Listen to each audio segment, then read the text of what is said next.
नमस्कार। आपकी आवाज में आपका स्वागत है।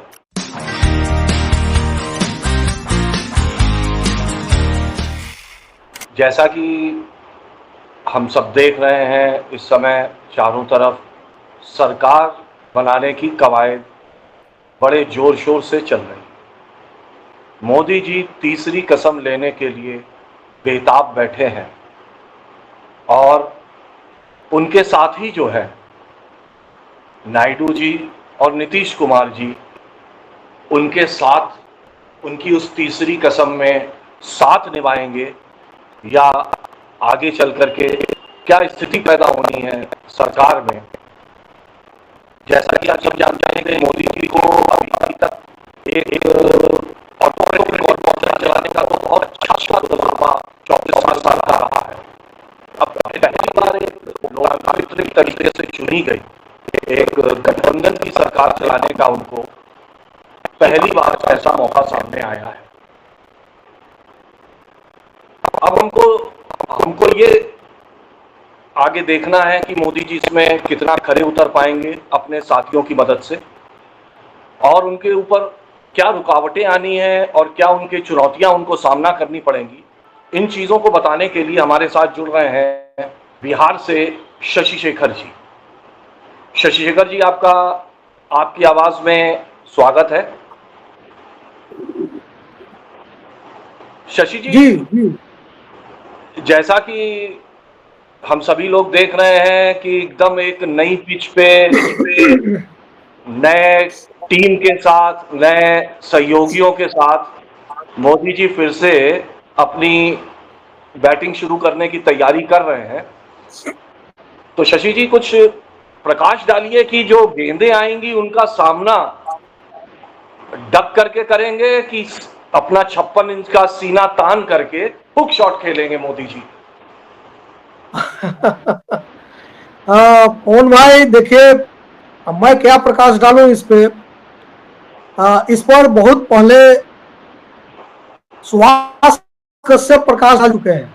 सुभाष कश्यप हमारे दौर के, हम लोग बहुत सौभाग्यशाली लोग हैं कि हमारे दौर के अब तक के जीवित सबसे अच्छे, सबसे बड़े संविधान विशेषज्ञ हैं। लोकसभा के महासचिव रह चुके हैं और उनकी किताबें पढ़ कर लोग IAS IPS बनते हैं संविधान के ऊपर और संसदीय प्रणाली के ऊपर।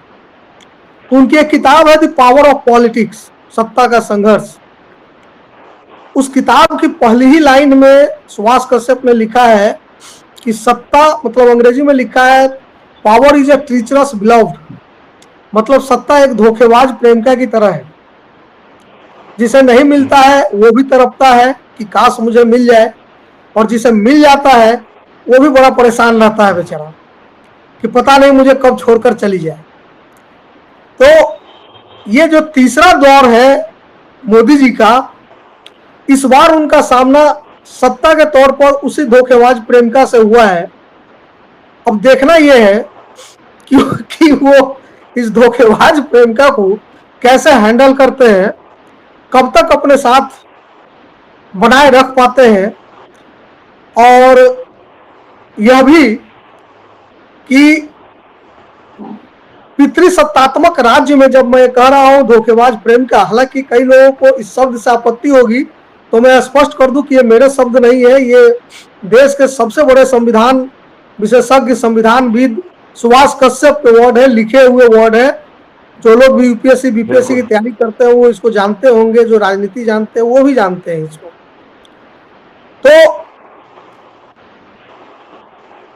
ऐसी स्थिति में 5 साल तक सरकार चलाने के लिए उनको अपनी कई प्रेमिकाओं को बहुत रूठना मनाना चलता रहेगा।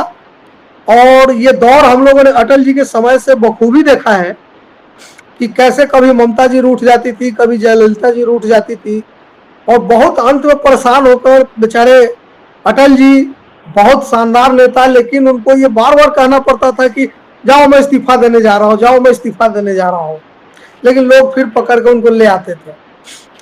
अब नरेंद्र मोदी जी इस हालात से कैसे निपटेंगे, शुरू में ही हम लोगों ने रिकॉर्डिंग से पहले बातचीत की कि इस बार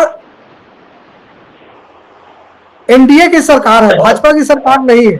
ये बात खुद मोदी जी ने कह दी। और जब एनडीए की सरकार है तो खूब जम के जो है लेना भी होगा और देना भी होगा, खाना भी होगा, खिलाना भी होगा। मतलब खाएंगे भी, खिलाएंगे भी, और नहीं खिलाएंगे तो फिर सत्ता से जाएंगे वाली बात है।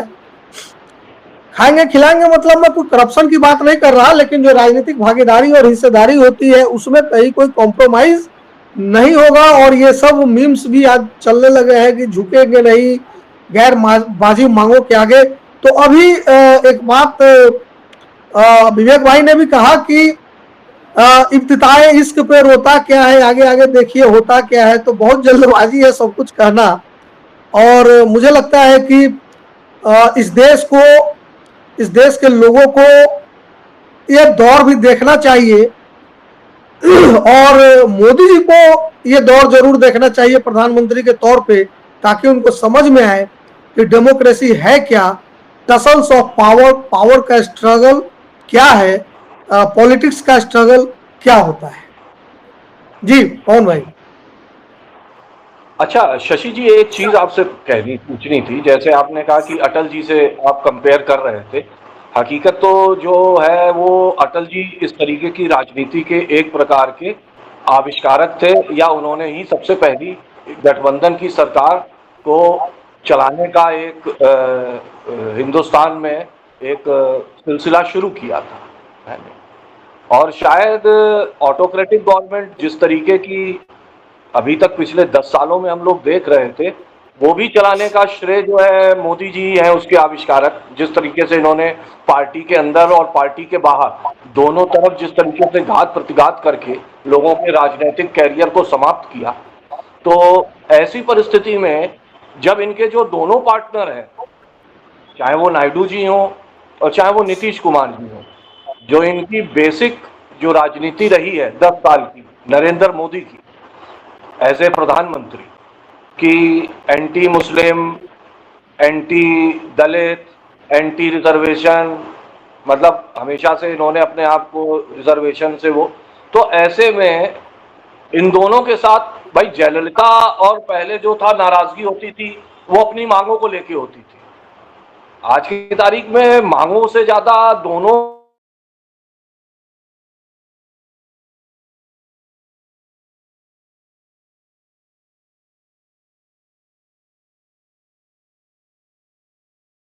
ही चंद्रा। ऐसी परिस्थिति में क्या सरकार बनना भी संभव होगा, या बनने के बाद कितने दिन तक? नहीं, आप बेसिकली आइडियोलॉजिकल डिफरेंसेस की बात कर रहे हैं कि जो राजनीतिक दल है उनके बीच जो आइडियोलॉजिकल डिफरेंस है उसको कैसे गैप को भरेंगे। मेरा यही कहना है कि सत्ता एक अद्भुत चीज है और वहाँ आइडियोलॉजिकल गैप जो है मायने नहीं रखता। वहाँ सिर्फ ये मायने रखता है कि फिलहाल हमको क्या मिल रहा है, अन्यथा किसी भी कीमत पर अटल जी के समय में भी जॉर्ज फर्नांडिस जैसे लोग एनडीए के संयोजक नहीं बनते, क्योंकि बहुत दूर दूर का एक नाता था। और राजनीति में हमेशा तत्कालिकता एक एलिमेंट होता है जिसका बहुत जबरदस्त प्रभाव होता है। और आपने जैसे कहा कि अटल जी आविष्कारक थे, लेकिन अटल जी से पहले भी जेपी ने आविष्कार कर दिया था 1977 में कि किस तरह से गांधी विरोध के नाम पर, इंदिरा गांधी कांग्रेस विरोध के नाम पर सबको एकजुट किया जाए। उससे भी पहले जाए तो लोहिया जी थे जिन्होंने गांधी विरोध कांग्रेस विरोध के नाम पर समाजवादियों को एकजुट किया और कई स्टेट्स में गैर कांग्रेसी सरकार बनाया। तो वहां पे क्या होता है कि तत्कालिक जो कारण होता है वो ये होता है कि एक को सत्ता से हटाना है तो फिर दूसरे में कौन कौन लोग आएंगे ये महत्वपूर्ण नहीं है। अन्यथा महाराष्ट्र में शिवसेना भाजपा की सबसे पुरानी और भरोसेमंद एलाई रही है। पंजाब में शिरोमणि अकाली दल भाजपा की सबसे पुरानी एलाई रही है और आइडियोलॉजिकल मैच भी रहा है। बावजूद इसके आप ये आयरनी देखिए कि आज वो इनके साथ नहीं है, लेकिन आज उनके साथ कौन है? नीतीश कुमार है, आज उनके साथ नायडू है। तो ये तत्कालिकता है। तत्कालिकता का अर्थ की मतलब तत्काल की राजनीतिक परिस्थितियों से आप कितनी फसल अपने अपने लिए काट ले। तो निश्चित तौर पे जो आप कह रहे हैं बात सही है कि नायडू जी भी करेंगे, उन्होंने तो बकायदा शुरू कर दिया है, नीतीश जी भी करेंगे, उन्होंने भी बकायदा शुरू कर दिया है। केसी त्यागी का कल बयान आ गया है कि यूसीसी पर सारे स्टेक होल्डर से बातचीत हो, आपको एनआरसी पर बातचीत हो। एनआरसी के हम समर्थन नहीं है, आरक्षण पर मुझे नहीं लगता कि कोई कहीं से कॉम्प्रोमाइज करने जा रहा है, क्योंकि नीतीश कुमार वो शख्स है जिन्होंने बिहार में 75% सीमा बढ़ाई है, कास्ट सेंसस करवाया है, पूरे देश में कास्ट सेंसस करवाना पड़ेगा। तो भानुमति का पिटारा तो ये है ही शुरू पहले दिन से। मैं आपको एक और बताऊं दर्शकों को, कि वो कहते हैं ना कि शेर अकेले चलता है, शेर अकेले चलता है। एनडीए में इस वक्त 23 पार्टियां हैं, 23, जिसमें से 10 ऐसी पार्टियां हैं जिनको 0 सीटें मिली है। बावजूद इसके भाजपा प्लस 13 पार्टियां अभी भी हैं जो सीट, मतलब ये 24 पार्टियां मिलकर जो है जो 293-94 सीटें लाई है। तो ऑलरेडी ये भानुमति का पिटारा है, और नरेंद्र मोदी को इस बात के लिए दाद देनी पड़ेगी। मतलब मैं इसको अप्रिशिएट करता हूं एक तरीके से, और विपक्ष को सीखना चाहिए इससे कि कैसे हर राज्य में छोटे छोटे दलों को, राजभर एक जिले के राजनीतिक दल वाले, आपको अनुप्रिया पटेल, 1 से 2 जिलों के में फैला हुआ राजनीतिक दल, उनको भी ये साथ लेकर चलते हैं, उनको भी टिकट देते हैं, उनको भी, जैसे यूपी में नगीना से चंद्रशेखर रावण जब वो चुनाव लड़ रहे थे तो कायदे से वहां पे जो सपा या कांग्रेस थी उसको खुलेआम सपोर्ट करना चाहिए था। या बिहार में जब पूर्णिया से पप्पू यादव चुनाव लड़ रहे थे तो यहाँ से आरजेडी ने वहां पे उनके खिलाफ कैंडिडेट दिया, और 2-2 दिन तक तेजस्वी यादव कैंपेन करते रह गए। तो व्यक्तिगत ईगो के लिए, पर्सनल ईगो को सेटिस्फाई करने का जरिया राजनीति नहीं है। राजनीति येन केन प्रकारेण साम दाम दंड भेद के सहारे सत्ता पाने का जरिया है। आप सत्ता में आएंगे तो कुछ करेंगे। तो ये काम नरेंद्र मोदी बखूबी पिछले 10 सालों से कर रहे हैं, लेकिन अंतर सिर्फ ये आया है कि तब वो अकेले बहुमत में थे, साथी दलों की चिंता नहीं थी। अब उनको नायडू का ना, नीतीश की नी, यानी नानी बोलते हैं ना, वो उसकी याद हमेशा आती रहेगी, और नायडू के ना की भी चिंता करनी पड़ेगी, और नीतीश के नी की भी चिंता करनी पड़ेगी, यानी नानी की भी चिंता हमेशा उनको सताती रहेगी। जी बिल्कुल सही। अच्छा, उत्तर प्रदेश में जिस प्रकार का डेंट इनको भारतीय जनता पार्टी को मिला है वो बहुत ही आश्चर्यजनक रहा। उत्तर प्रदेश में भारतीय जनता पार्टी की जो स्थिति, नरेंद्र मोदी की जो स्थिति, जहां पे कि इन्होंने राम मंदिर का निर्माण किया और शायद पूरे देश में और दुनिया में एक क्रांति की वो प्लानिंग कर ली थी कि सब जगह एकदम क्रांतिकारी रूप से लोग इनको वोट देंगे, उसी जगह जिस प्रकार से इनका किला ध्वस्त हुआ है वो एक बहुत ही आश्चर्यजनक किंतु सत्य है। इस विषय में आगे हम लोगों को जानकारी देने के लिए हम लोगों के साथ जुड़ रहे हैं विवेक यादव जी। विवेक यादव जी, आपकी आवाज में आपका स्वागत है। विवेक यादव जी, कुछ प्रकाश डालिए कि उत्तर प्रदेश में क्या हुआ नरेंद्र मोदी जी को। कौन भाई उत्तर प्रदेश से प्रकाश डालूं, उससे ज़्यादा इंटरेस्टिंग मुझे लग रहा है कि मैं आपने जहाँ से स्टार्ट किया था कि मोदी जी तीसरी कसम लेने जा रहे हैं। तो इससे मेरे दिमाग में एक बड़ा अच्छा वो आया कि तीसरी कसम एक फिल्म बनी थी, आपने देखी होगी। तो तीसरी कसम जो फिल्म बनी थी वो शैलेंद्र, एक बड़े फक्कड़ गीतकार हुआ करते थे, उन्होंने उसको बनाया था। उसके निर्माता शैलेंद्र जी थे। और परेश्वर नाथ रेणु की एक लघु कथा थी, मारे गए गुलफाम, उस पे वो तीसरी कसम फिल्म बनाई गई थी। तो कसमों से मुझे तीसरी कसम फिल्म याद आ गई। और तीसरी कसम ये भी है, तो मैं आपको एक मजेदार रोचक वाकया बता दूं कि तीसरी कसम फिल्म जब उन्होंने बनाई शैलेंद्र जी ने, और शैलेंद्र की मित्रता थी राज कपूर जी से बहुत ज़्यादा, बेहद नज़दीकियाँ। क्योंकि राज कपूर ने ये एक वेल्डिंग की दुकान पे काम करते थे, वहाँ गुनगुनाते हुए देखा तो पता चला कि ये भी कुछ लिखते हैं। फक्कड़ आदमी थे शैलेंद्र। वहाँ से उनको उठा करके लाए और इनसे फिर उन्होंने गीत गवाए, मेरे चाहे वो बहुत सारे गाने इनके फेमस हुए हैं। तो अब वो दोस्ती इतनी बढ़ गई कि शैलेंद्र के बिना किसी गाने पे अभिनय करने को राजी नहीं होते थे राज कपूर एक समय में। तो शैलेंद्र गलतफहमी में आ गए, उनको लगा राज कपूर से बड़ी अच्छी दोस्ती है, तो उन्होंने तीसरी कसम, कुछ पैसा वैसा आ गया तो उन्होंने कहा एक फिल्म बनाते हैं तीसरी कसम। फिल्म का उन्होंने आइडिया रखा राज कपूर से, उन्होंने ले लिया टाइम। राज कपूर से उन्होंने टाइम ले लिया और उसके बाद राज कपूर ने उनके साथ पता नहीं कौन सी दुश्मनी निभाई कि उन्होंने डेट का जो सिलसिला चालू किया राज कपूर ने, उसमें शैलेंद्र बर्बाद हो गए और शैलेंद्र साहब के पास पैसा खत्म हो गया। फिल्म उनकी कंप्लीट होते होते वो कंगाल हो गए और फिल्म रिलीज होती उससे पहले वो स्वर्गवासी भी हो गए थे शैलेंद्र जी, लेकिन फक्कड़ हो गए थे एकदम। वो जैसी हालत शुरू में थी वही हालत हो गई। पैसा इकट्ठा करने के बाद तीसरी कसम फिल्म बनाते बनाते पैसा चला गया और शराब के नशे में वो डूब गए। तो शैलेंद्र साहब ने लिखा कि तीसरी कसम फिल्म बनाई जिसमें 3 कसमें खाई गई, लेकिन चौथी कसम मैं खाता हूं कि जिंदगी में कभी भी किसी पर आंख बंद करके भरोसा नहीं करना चाहिए। कितना भी जिगरी दोस्त हो, उस पर आंख बंद करके भरोसा नहीं करना चाहिए। शायद मोदी जी के साथ भी यही हुआ कि उन्होंने कुछ लोगों पे आंख बंद करके भरोसा किया और मुझे लगता है कि उन्हीं ने उनकी लंका लगा दी। वो गए थे अयोध्या में राम का पूजन करने और इधर लंका उनकी पीछे रह गई, उसमें लग गई आग, तो पड़ गए दोहरी मुसीबत में। जहाँ तक आप बात यूपी की कर रहे हैं, तो यूपी में मैं भी सोच रहा था कि ये अद्भुत तरीका, मतलब करिश्माई सब कुछ हो कैसे रहा है। हम शशि भाई और सारे लोग जब बात करते थे तो यूपी में सबसे बड़ी चीज़ एक है कि बहुत चंद लोग हैं जिन्होंने प्रेडिक्ट किया था यूपी को बहुत सटीक और सबसे पहले।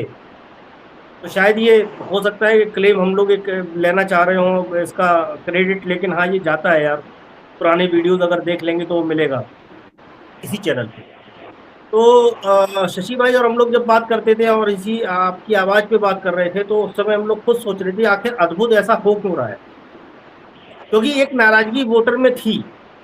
वोटर में बहुत ज़बरदस्त नाराजगी थी, क्योंकि पिछली बार 2014 और 2019 में जो बैकवर्ड और शेड्यूल कास्ट का वोट मिक्स होकर के इकट्ठा होकर के चला गया था बीजेपी के साथ, मतलब ज़्यादा संख्या में। आप ऐसे मान लीजिए कि 80-20 का रेशियो था। जो पार्टियां थी उनका बैकवर्ड वोट, यानी इवन अखिलेश यादव का यादव वोट चला गया था बीजेपी में, वो सारा नाराजगी में इकट्ठा होकर के एक जगह आ रहा था। लेकिन फिर ये लगा कि एक जगह क्यों आ रहा है, बसपा भी ऑप्शन हो सकता है, कुछ इंडिपेंडेंट भी जीत सकते हैं, और मतलब जैसे उदासीन वोट हो गया बीजेपी का, वैसे उदासीन वोट हो जाए इनका भी। एक बहुत महत्वपूर्ण चीज़ मेरे जहन में आ रही है, और जो मैंने पूरा सब कुछ घटनाक्रम एक एक रिवाइंड किया, अपनी फिल्म को रिवाइंड किया और सोचा और समझा, तब एक चीज़ को ध्यान में रखिए, इस दौर की राजनीति में डेटा बहुत हावी हो गया है सारी पॉलिटिकल पार्टीज के ऊपर, और खासतौर से अरविंद केजरीवाल जी राजनीति में जब से पदार्पण किए हैं, पॉलिटिकल पार्टीज के अंदर एक चलन चल निकला है कि जो IITian होंगे, जो इंजीनियर होंगे, वो राजनीति को बहुत जने कहाँ आसमान पे ले जा सकते हैं। हर चीज़ की अपनी योग्यता है, पढ़ा लिखा होना बहुत ज़रूरी है, लेकिन एक IITian से आप पॉलिटिक्स के उत्थान की अगर प्रयास करेंगे, एक इंजीनियर से या डेटा के जो एक्सपर्ट्स हैं उनसे आप उम्मीद करोगे कि वो आपकी पार्टी को ग्रो करा दें, ये थोड़ा सा मतलब मुझे जचता नहीं है। आप ऐसे समझिए कि आप करने जा रहे हैं, आप विद्यार्थी हैं राजनीति शास्त्र के और आप पढ़ रहे हैं रसायन शास्त्र, तो ये दोनों चीज़ें मैच नहीं करती। वो एक पार्ट हो सकता है, उसकी एक ज़रूरत हो सकती है, डेटा को मैं इग्नोर नहीं कर रहा, नकार नहीं रहा, लेकिन वो एक मात्र छोटा सा पार्ट है इस पॉलिटिक्स में, पॉलिटिकली किसी पार्टी को ग्रो कराना। अब अरविंद केजरीवाल से आप तुलना कैसे कर सकते हैं?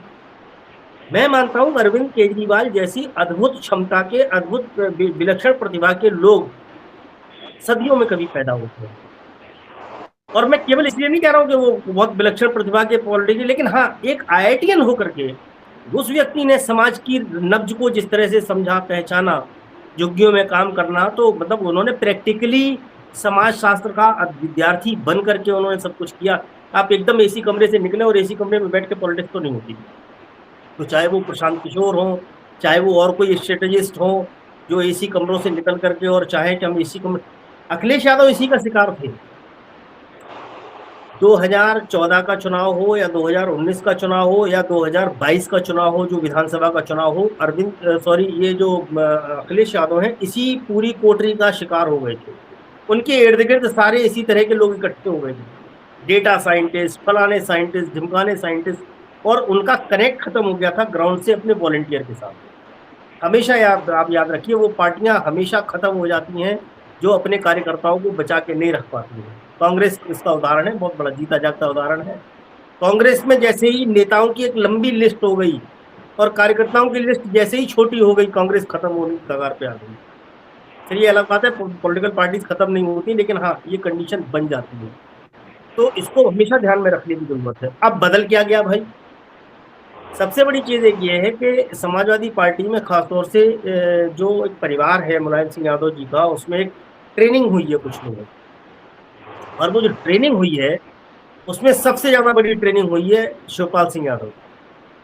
शिवपाल सिंह यादव नेताजी के बाद उत्तर प्रदेश की राजनीति को एक एक कार्यकर्ता को पहचानने वाले व्यक्ति है। उसी परिवार में बहुत सारे लोग ऐसे भी हैं जो एसी में बैठ के ड्राइंग रूम पॉलिटिक्स करते हैं, लेकिन अखिलेश यादव ने सड़कों पे कार्यकर्ताओं के साथ संघर्ष किया है, लाठियां खाई हैं, जेल गए हैं, कार्यकर्ताओं से उनका लगाव है। दूसरा एक व्यक्ति है धर्मेंद्र यादव, जो नेताजी के भतीजे हैं। अखिलेश यादव तो सीधे पढ़ के आए, पॉलिटिक्स में आए और उन्होंने नेताजी की विरासत को संभाल लिया, लेकिन संघर्ष की राजनीति अगर नेताजी से किसी ने सीखी और नेताजी ने एक स्टूडेंट की तरह सिखाई है, ये तो बहुत अच्छे से सारी चीजें पता है ये, कि उन्होंने एक पॉलिटिक्स को जो सिखाया है, ट्रेंड किया है, वो केवल दो लोगों को ट्रेंड किया था, शिवपाल सिंह यादव को और धर्मेंद्र यादव को। इन दोनों को आपने हाशिए पे डाल दिया। इस चुनाव में सबसे बड़ी चीज हुई है कि शिवपाल सिंह यादव को वापस ला करके धर्मेंद्र यादव को एक्टिव किया गया। और शिवपाल सिंह यादव ने चुनाव से पहले, बहुत कम लोगों को जानकारी होगी लेकिन जिनको जानकारी होगी वो जानते हैं कि शिवपाल सिंह यादव ने चुनाव से पहले 2 महीने पहले पूर्वांचल में एक एक जिले में जाकर के सारे कार्यकर्ताओं से मिले हैं, कार्यकर्ताओं को एक्टिवेट किया है, कार्यकर्ताओं में जोश भरा है। और अखिलेश यादव ने धर्मेंद्र यादव ने पश्चिमी उत्तर प्रदेश में कार्यकर्ता संगठनात्मक रूप से ये दोनों लोगों ने लग करके इस पार्टी को खड़ा कर दिया। वरना इतनी संभावनाएं होने के बावजूद भी समाजवादी पार्टी उत्तर प्रदेश में हो सकता है कि 2-4-10 सीटें बढ़ा लेती, लेकिन इस तरह के अप्रत्याशित परिणाम नहीं आने वाले। वो कब आए? जब संगठनात्मक रूप से स्ट्रक्चर को मजबूत कर लिया गया। और इसलिए मैं फिर कहता हूं कि ग्राउंड की पॉलिटिक्स की समझ होना बहुत जरूरी है। यूं ही कोई अरविंद केजरीवाल नहीं बन जाता है। भाजपा लाख गालियां दे अरविंद केजरीवाल की, सबसे बड़ी यूएसपी ये है कि उस आदमी ने 10 साल से ऊपर झुग्गी बस्ती में जाकर के अंतिम व्यक्ति के साथ संघर्ष किया और उसने उस पूरी सोशोलॉजी को पढ़ा, समझा, और फिर वो समझ करके वो मुद्दे उन्होंने आइडेंटिफाई किए और वो आज एक सफल राजनीतिज्ञ है। लेकिन हर आदमी अरविंद केजरीवाल बन जाए, थोड़ा मुश्किल होता है। दूसरा, मैं आपको एक एग्जाम्पल दे दूँ। चौधरी चरण सिंह जातिवाद और परिवारवाद के बहुत खिलाफ थे। चौधरी साहब की जो पॉलिटिक्स है उसमें जातिवाद के लिए कोई जगह नहीं थी और परिवारवाद के लिए कोई जगह नहीं थी। फिर बेटा उत्तराधिकारी कैसे बन गया? तो चौधरी साहब जब अस्वस्थ हुए तो वो राजनीतिक रूप से मुलायम सिंह यादव को अपना उत्तराधिकारी घोषित करना चाहते थे, लेकिन वो एक पत्नी उनकी थी गायत्री देवी, पुत्र का मोह होता है और माँ को ज्यादा होता है, तो उनको लगा कि चूंकि पूरे हिंदुस्तान में चौधरी चरण सिंह जी का नाम है, बेटा विरासत में नाम करे, तो गायत्री देवी की अड़ गई पीछे और उन्होंने लड़कर के डिक्लेयर कराया था अजीत सिंह को, जबकि वो नहीं चाहते थे चौधरी साहब ऐसा।